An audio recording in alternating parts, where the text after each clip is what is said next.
Gotcha. I really should have grabbed a straw for this. Let me see if I can shake it up with my mouth.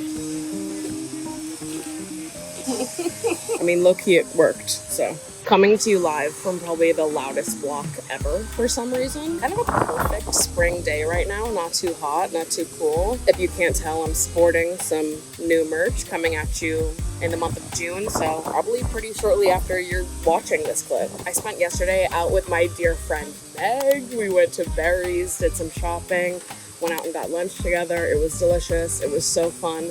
I officially got to use, I'll show you, I have it in my bag. I got this little purse hook because you really wouldn't believe the amount of times I'm out somewhere. Well, actually, if you're a woman, you can totally believe this.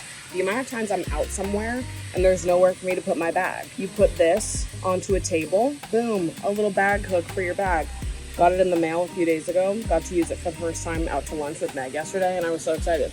I love when I have a new useful trinket and I get to present it to my friends like, oh, look what I have that's gonna make our life so much easier. Women are geniuses. Thank God it's starting to get nicer in New York City and I can actually go outside, have a little coffee, and do some work without either freezing or sweating my ass off. Right now I'm finishing up writing a little note that I add in to my bi-monthly poetry mailer that I send out to my beautiful, gorgeous patrons. This month my poem is exploring the concept of marriage, what it is and what it isn't, the idea that a more traditional marriage is more rooted in ego than actual adoration, marriage being a way to celebrate being chosen more than it is to celebrate being loved.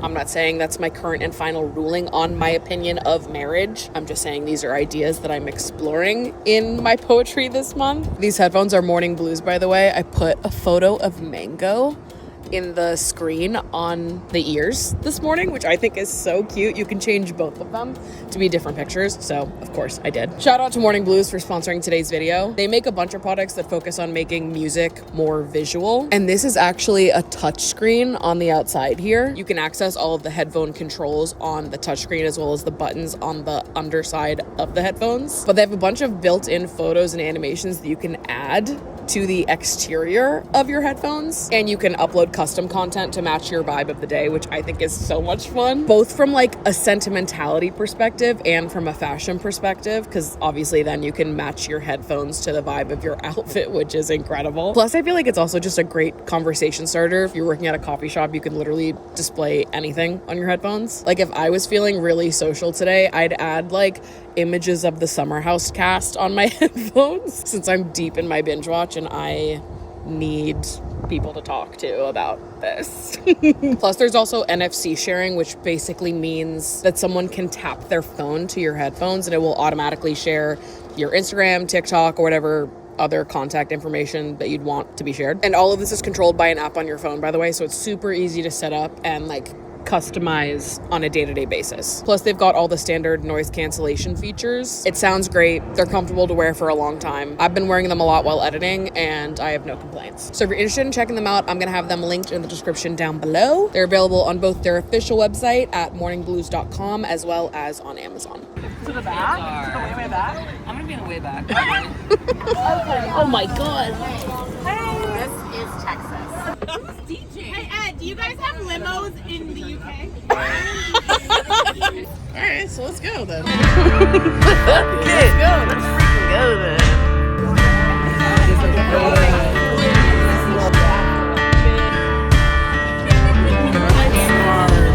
That's better than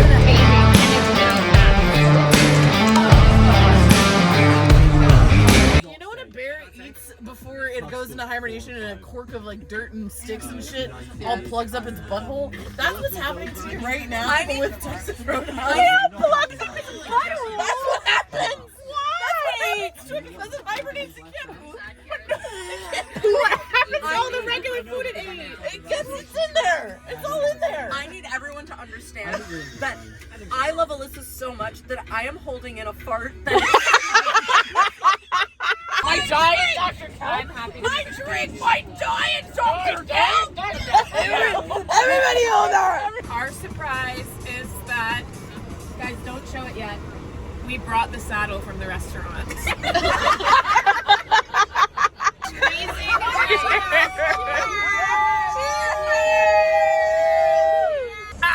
Cut it.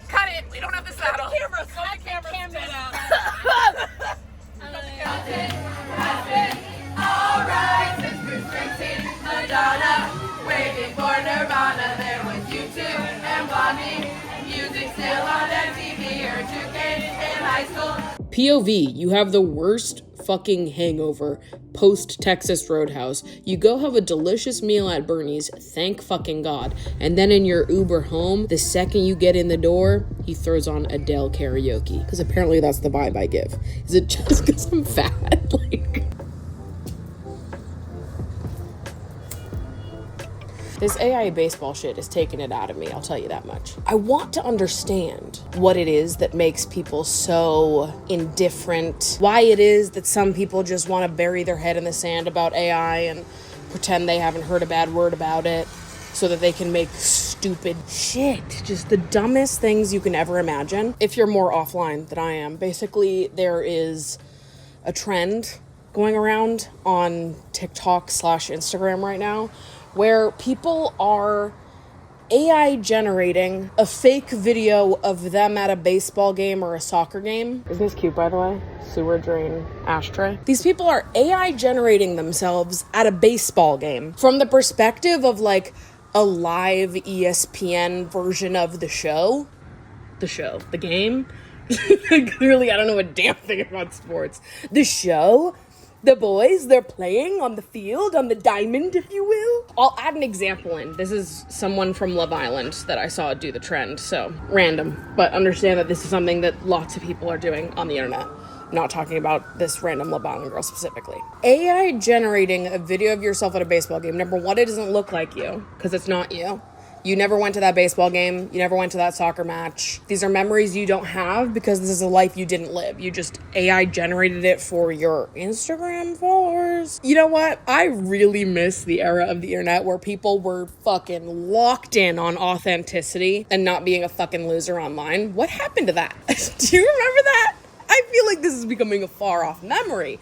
The people wanted the people that make content about their life and perspective and opinions to make something that's actually honest and truthful and about their life and perspectives and art or whatever the fuck you're making. We just like post and shit for the fuck of it now. Your grandma's confused. She thinks you were actually on ESPN. And anyone your own age thinks you're a fucking loser. Who is this for? Who's the audience? I don't know. But the thing that I started noticing about all these videos is that essentially what people are doing is creating fan fiction of themselves. They're like, what if I was hot like Kylie Jenner and I looked like all these bitches on Instagram? What if I had a face like that and the camera panned to me and my hair blew back in the wind and my eyes sparkled and I just looked so perfect because that's my resting natural face. That's how I look all the time. I fear that it's one of those things that like real human people that exist in the world don't expect themselves or anyone else to look like that. But I really feel like these people who are interested in the AI trend, you have to have a certain level of internet brain rot to even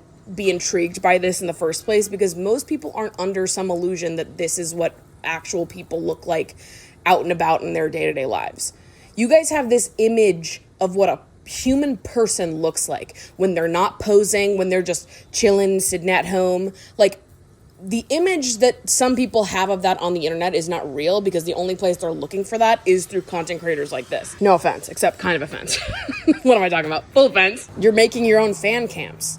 This used to be frowned upon, you guys. Can you imagine? Take me back to the Tumblr days. This is like making an anonymous fan blog and making edits for yourself and then reblogging them like it's someone else, being like, oh my God. What? Shit is weird. You are so weird. I can't stop thinking about it because there's a new AI trend that pisses me off every day of the week. That's always gonna happen. This is just where I live now, I guess. But this one is just really fucking tickling me because I'm like, it's so absurdly stupid. I'm trying to understand who it's for and why it appeals to these people. Also, you had to pay $8 to do it. What's happening? What's happening? Everyone's getting dumber? Everyone's getting dumber, methinks. What can we do about this? I don't know. I don't fucking know, dude. Okay, hear me out. And I'm not saying I'm gonna do this, but I am really thinking about it right now. Does it sound good or bad to combine the smoky dokey goodles with the smoked salmon fishwife? Does that sound good or bad? I'm trying to find a world in which someone's like, you need to get your mojo back. Me and everyone else on planet Earth is obsessed with Tamagotchi life right now. And I feel like I've been playing it for long enough that now I'm starting to get evil with it. I'm starting to introduce evil to my game. Tomodachi Life is beautiful because it's almost like a cross between Animal Crossing and Sims. You can control a little bit more of the dynamic of the characters than you can in Animal Crossing, but you can't control it as much as in Sims. So basically you can introduce evil to your island, you can introduce love to your island, but you don't really get to choose who enjoys what or who pursues what. Like, I have put so many people on this island being like, I want them to fall in love with this person. They end up falling in love with whoever they want to fall in love with. I'll give you a little tour of my island. This is like the high level overview of my island. I haven't reached the final expansion yet because I don't have 35 Miis on my island yet, but I'm in the Tomodachi Life subreddit and people be doing crazy things to their island. Like mine, I feel genuinely looks like a little island. I have a bunch of little neighborhoods and cul-de-sacs happening. I don't have everyone living in one place. They are all kind of scattered out in different neighborhoods, but people deadass be making their Tomodachi Life islands look like parking lots, or like the neighborhood that Squidward lives in SpongeBob, where it's just like a bunch of identical houses in a row next to each other and everyone's in the same place. I'm like, guys, that's not how places look, you know? Like, have you ever lived anywhere before? Where are you guys from? Anyways, so I've been making all these little cul-de-sacs and neighborhoods. I put parks like everywhere. Some people live in deluxe houses, some people don't. So like if someone's being really good or I really think they're awesome, then I give them a backyard. I give some people built-in pools. This is kind of an accident. Right now, Tom Sandoval and Squidward, who are married in my game, they have a whole backyard pool situation going on, but that was low-key an accident because originally it wasn't them, but the people who used to live there moved out, and then when they moved in together, I just gave them that plot. But truly, I just started to get bored of like the goodness in the game. I got bored of people falling in love and getting married and asking to have a baby. I want divorces, I want arguments, I want fights, I want chaos. So I taught them about gun violence and abortion. I've been introducing criminals to my island. And right now I'm trying to break up most of my couples. Successfully, I have broken up RuPaul and Snooki. My Mii is wearing something insane right now because I gave her the fashionista trait, which means she can change her outfit on her own as she pleases. But this is what I look like. That's me. So anyways, in conclusion, I'm obsessed with this game. I literally can do nothing besides do this. Oh, we got mussels in the grocery store today, people.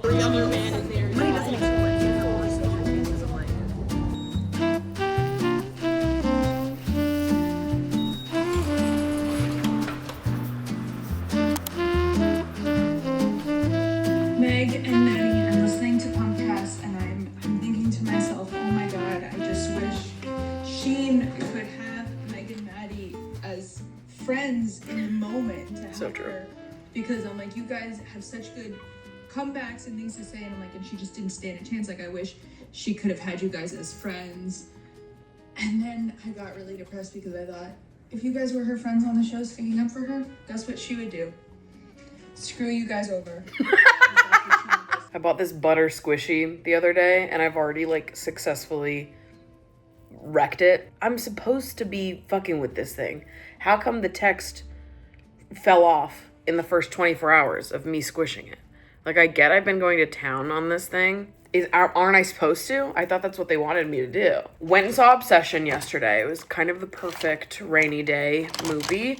And I loved it. I've realized that most of my friends are really not that into scary movies, which is a bummer for me because I love scary movies. And Obsession, I thought, was particularly good. In terms of like recent horror movies that blew my socks off, this is absolutely one of them. And I don't think I knew any of the actors in this movie. They were all new introductions for me, I think. And the main girl specifically rocked my world. I thought she was incredible. I won't spoil anything since it's still out in theaters right now and everyone has been talking about it, but if you've been thinking about going to see this movie, definitely do go see it. There's a couple really good jump scares in it. I saw it by myself and I was giggling inside my brain at how jumpy I was during this movie and what the people around me must have thought. I'm like very physical with the jump scares. I can't help but like literally whip my hands up to my head the second something scares me. I feel truly humiliated by it every single time I'm in the theater by myself, and it's just like strangers sitting next to me that watched me whip my arms up and block my vision. But it's just fun. I enjoy the like full body experience of a horror movie. It's like riding a roller coaster even. It's just like more involved of a watch experience. I used to hate horror movies, and I'm sure I've mentioned this before on here, but after the Boston bombing in, what was that, 2013? My mom runs the Boston Marathon every year. My family always watches her at multiple stops along the race, including the finish line, and my mom had just crossed the finish line like moments before the bomb went off, and so me and my family were all really close by, and obviously it was just like a terrifying day. I was 16, I think, and I really struggled a lot with PTSD after that moment, and to be honest with you, I didn't get proper support for that until I was an adult. I was really impacted by like loud noises and lots of sirens until well into college, which was hard. My transition to moving to New York was sometimes difficult for me because of how triggered I would be by like construction noises and just like hearing big bangs like that, because when the bombing happened, my brain's first assumption was that it was construction, and then I looked to my right and you see all the smoke and the people running and yada yada. Anyways, not to take us to a more serious place in the middle of this vlog, but before that, this is gonna sound a little strange, but to me it makes sense now in hindsight, but I started getting interested in horror movies after that experience. My interest in horror movies came about really as a response to my experience struggling with PTSD after the bombing, because they made me feel like I could control my fear. It was like a way to expose yourself to something scary and like full body fear inducing, and to like have control over it, and to know that like I was exposing myself to fear in a controlled environment. I don't know. It was helpful to me, genuinely. That wasn't something that I consciously did. It was just like I became more interested in horror after all of that, and I think it was genuinely because it made me feel less controlled by fear. It made me feel like I had control over it. And I've just been like such an appreciator of horror ever since. I became very interested in special effects makeup when I was in college, and just, yeah, I have a real admiration and respect for the artists that work on horror films. I think it's just like an incredible feat what they're able to reproduce. Totally understand the horror genre is not for everyone. A lot of people don't like being scared or like opting in to feeling anxiety for 2 hours, which I get. And also, I don't know, some of us find comfort in horror and like the experience of being able to control your fear or be the one choosing to opt into it. That's the experience that I've had, at least. So anyways, all of that to say, Obsession was a great little film. If you're interested in horror, definitely recommend checking it out. I'm feeling charged up and ready to go right now. We've made it to the summer house reunion day. Yeah! This is what it was all for. I started watching Summer House on April 1st from season 1, episode 1, watched all 10 seasons, plus the 3 seasons of Winter House in time for this day right here. Summer House reunion! We're about to film the Pumpcast, so I'm gonna get us set up. This is both the best and the worst part of being a small podcaster. Obviously, we do everything out of my apartment, which is nice, because it's all right here, and I don't have to go anywhere. I just set up my shit, and we're rolling, we're good to go. But that's also exactly why it sucks, because that means I have to figure out where to hide all of this equipment when I'm not in filming mode. And it's just fucking a hassle to set up and take down multiple times a week, but I digress. I dream of a day sometime in the future where I move into an apartment with a spare bedroom that I can use as a podcast studio, because I do love recording at home, and I wish that I didn't have to deconstruct everything multiple times a week. Also, can I just say, I'm having so much fun being able to creatively collaborate with someone, that someone being Meg. The two of us just really bounce off each other. I don't know, I mean, I do know.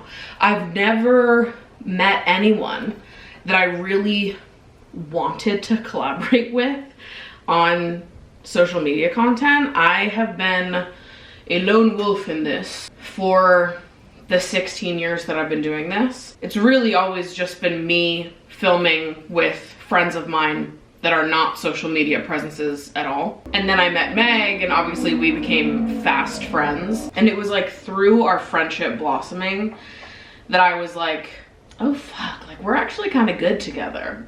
Like we're really funny, and we're both thoughtful, and we have a lot in common and also a lot that differentiates us. And I just felt like I left every conversation I had with Meg feeling like I had laughed more, and that I had reflected in ways that I wouldn't have been able to do by myself. I think people in general really underestimate how hard it is to do a podcast by yourself.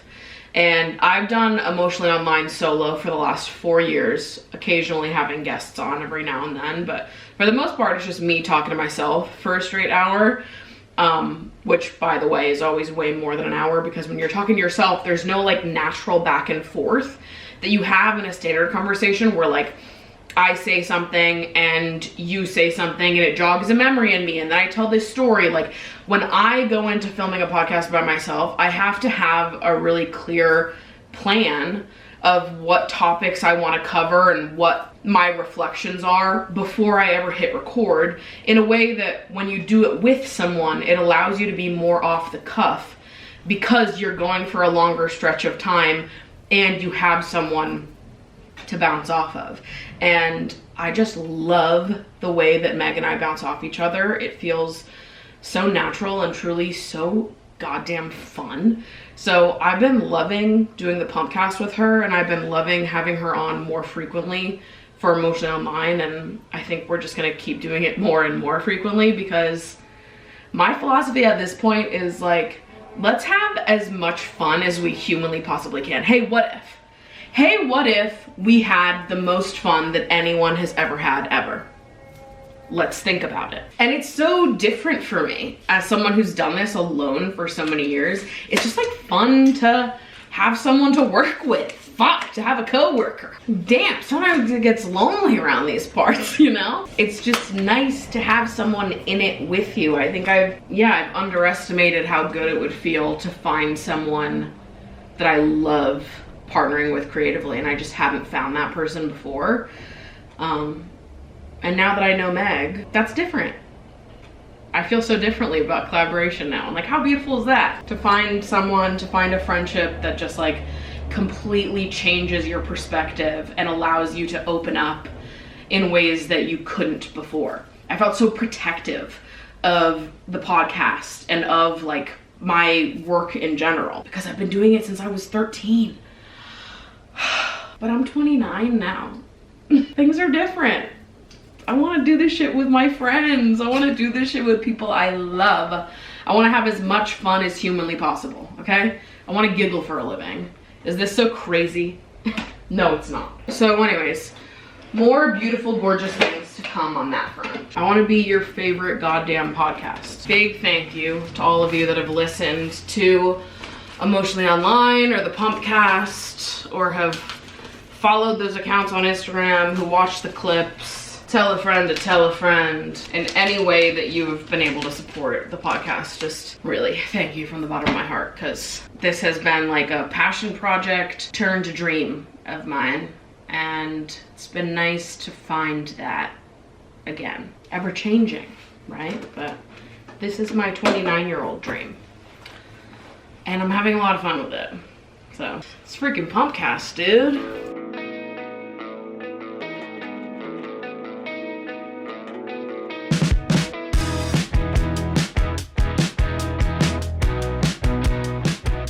I come bearing exciting news. So as you may or may not know, I've been working on getting some merch live for you guys, and I finally have almost all of the samples here in my apartment, and I cannot wait any longer. So I have to show you guys some of what we have going on. These are all very podcast inspired, so half of them are Emotionally Online inspired and half of them are Pumpcast inspired. And even if you don't listen to the podcast, you're gonna love the Emotionally Online stuff, though I can't fathom why you wouldn't be listening to the podcast at this point. The Pumpcast stuff is, they're inside jokes.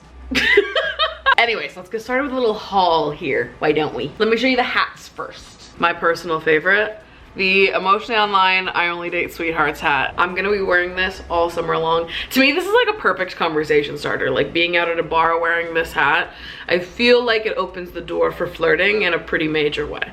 Everyone report back, okay? Tell me your findings. There's also another Emotionally Online hat that I don't have right now, but it's a baseball cap instead of a trucker hat. And it has the Emotionally Online logo, and then it says Heart to Hearts and Hot Gossip since 2022 underneath it. Moving on to my Pumpcast hats. Same thing for Pumpcast. We've got a baseball hat and a trucker hat. Trucker hat, I love my Chungus girlfriend. We also have I love my Chungus boyfriend. Again, you're not gonna get this unless you watch the show. If you do, these have been in hot demand. We've been saying this shit for fucking months now, and everyone's been asking for Chungus boyfriend and girlfriend merch, so here it is. And then we have the Sexy Unique Pumpcast baseball hat. The text is gonna be a little bit smaller on the finalized versions of these. This is just my test hat. Sexy Unique Pumpcast, Alright So Boof since 2026. Again, you're not gonna get that unless you listen to the show. I promise you, the word boof in this context does not mean what you think it does. And then in terms of tops, again, we've got 2 for Emotionally Online and 2 for the Pumpcast. Let me start with Emotionally Online. We've got the black and red Lover Girls Worldwide embroidered t-shirt. I kind of want to cut mine into a tank. Maybe do a little bleach tie-dye moment with it. I don't know, it could be huge for summer. Maybe I'll do a little video showing you some different ways to customize them. Who knows? And then this is another one of my favorites. We've got Lover Girls University crew necks. Oh, I'm fucking excited about this. You bitches go to Harvard? Pfft, who gives a shit? I went to Lover Girls University. I'm a legend among the Lover Girl University campus. I'm thinking I'm gonna cut this crew neck into a crop. I've started doing that with some of my crew necks just to make them settle at my waist, and I just like that better. And then onto the Pumpcast, similar to the hat, we've got the Sexy Unique Pumpcast Alright So Boof since 2026 t-shirt. Again, we're gonna be customizing this 100%. And then we also have a Pumpcast baby tee. It says, God, I love pumpcasting, Alright So Boof since 2026. This is silly. This is so silly and stupid, and I'm obsessed. I'm obsessed. None of this is out yet, obviously, but it's about to be. It's coming out this month. So if you want first dibs, if you want first access, be sure to join the Patreon, because top tier patrons will get early access to the merch probably a week before everyone else does. And everyone else, just keep an eye on my Instagram and the community tab of this YouTube channel, and you will know exactly when it's launching. So excited to see everyone in sweetheart hats and Chungus boyfriend and girlfriend hats all summer. Thinking it's gonna be big for the sweethearts and Chungus boyfriends and girlfriends. I love you guys so much. Thank you so much for watching, and I will see you in my next video. Bye.